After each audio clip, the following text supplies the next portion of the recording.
એ આ ઉત્સવ કરવો અને ત્યાં દર્શન કરવા હરિભક્તો આવે ને કરે છે. અમદાવાદમાં એ પ્રમાણે થાય છે.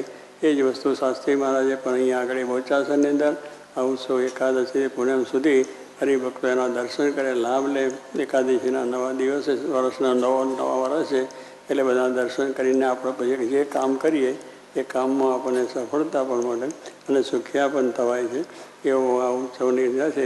તો આ પ્રમાણે આ ઉત્સવની અંદર આ બધા જુદા જુદા શાક ને ભાજીને બધું લઈને બજારમાં મૂક્યું છે. જો રીંગણા બટોકા